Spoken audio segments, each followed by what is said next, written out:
Hello, fantastic Vikings. I am making a series of little mini lessons, little mini videos to reinforce some of the different topics we are covering.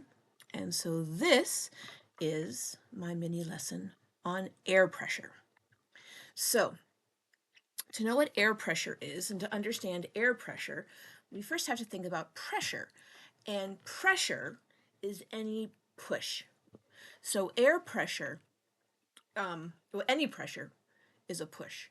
When you stand on the floor, your weight is exerting pressure on the floor. So your weight is pushing down, you're pushing down on the floor, your weight is exerting pressure on the floor.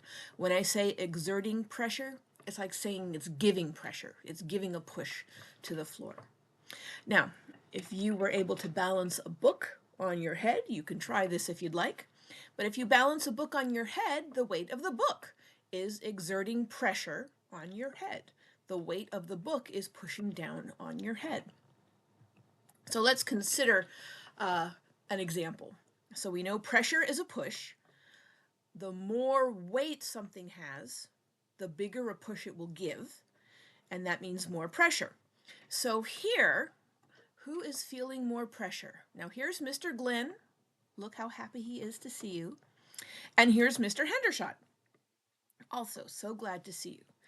Now, Mr. Hendershot, he's got a trick that he can do. He can balance 3 books on his head.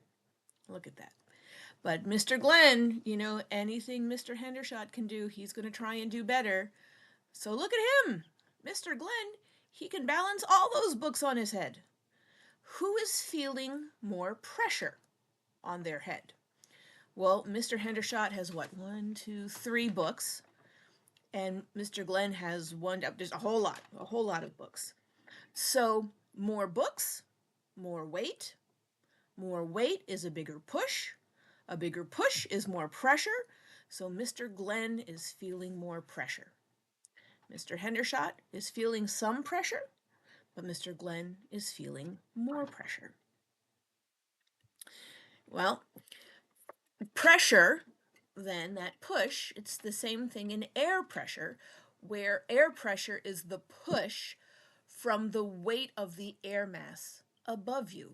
We are standing at the bottom of an ocean of air, and the push of that air down on us is air pressure. So again, bigger push, more pressure. So here, another example.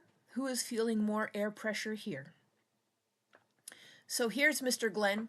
Mr. Glenn, he's part of SRLA. They ran up to Henninger Flats earlier this year, and they went all the way to the top of a tall mountain, and there he is. Mr. Hendershot, now he's more like me. He watched them go up, but he's going to sit down at the bottom of the hill, drink a cup of tea, and watch as they go and be there to welcome them when they come back. So Mr. Glenn's at the top of the mountain. Mr. Hendershot's at the bottom of the mountain. Who is feeling more air pressure? Well, let's consider this first. We're standing at the bottom of an ocean of air. There's all this air above us. The atmosphere is pushing down on us.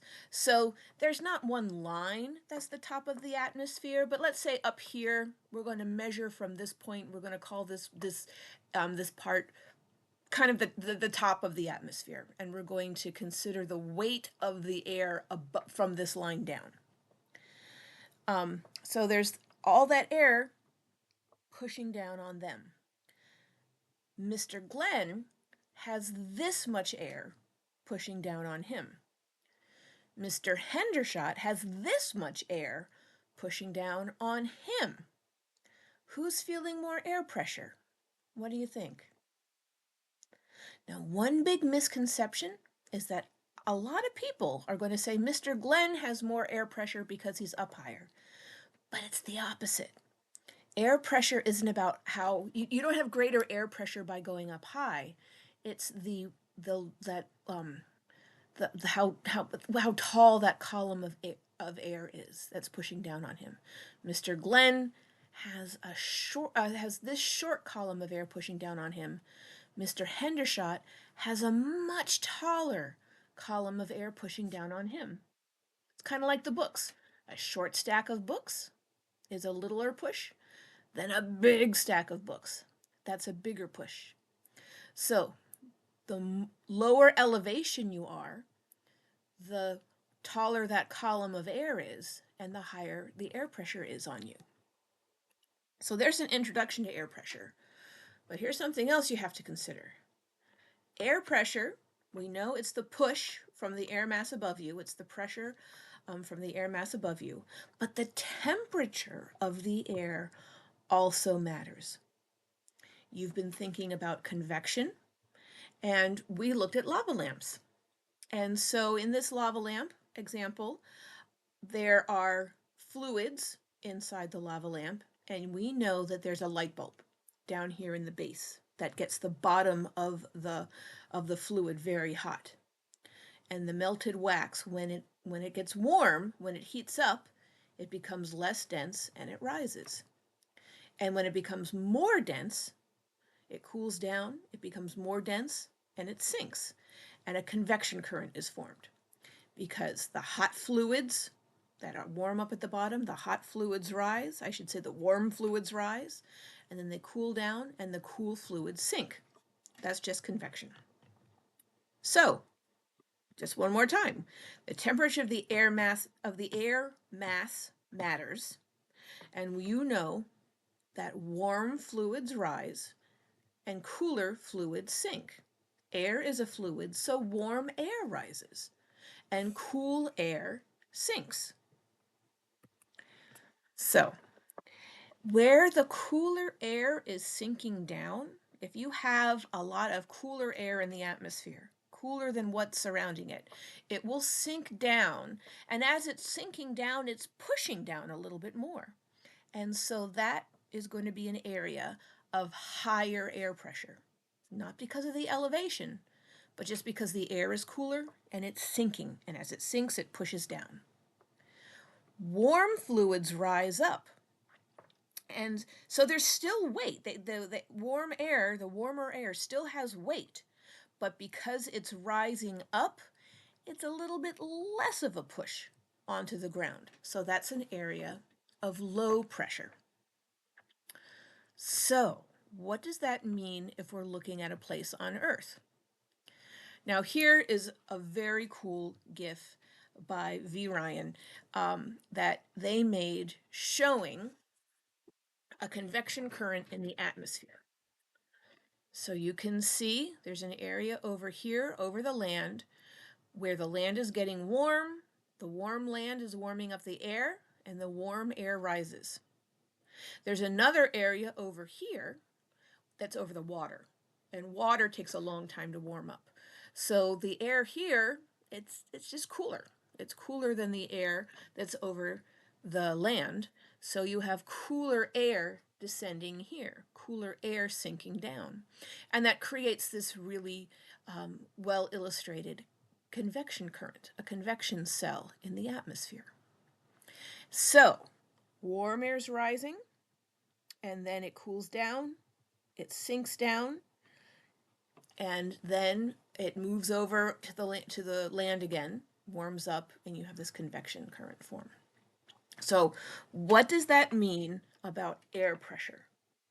Well, let's start over here over the water. Here it's cooler. Cool air is descending. Cool air is sinking.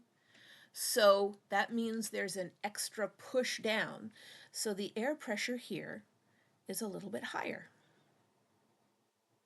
What does it mean over here, where the warm air is rising? Well, because warm air is rising, there's going to be an area of low pressure. Now this, it's another misconception. It's another thing that confuses people. People look at my arrow over here, the blue arrow of higher pressure pushing down, and they say, oh, that makes sense. And then they look over here and they want to see, they think that maybe this arrow should be pointing up. I mean, this arrow right here is pointing up. So why isn't this arrow pointing up? Well, the air, the column of air, the atmosphere is still pushing down on the ground. The air still has weight, and it's still pushing down on the ground. It's just that because warm air is rising here, it's a little bit less of a push. It's a smaller push down. So you have areas of high pressure and areas of lower pressure.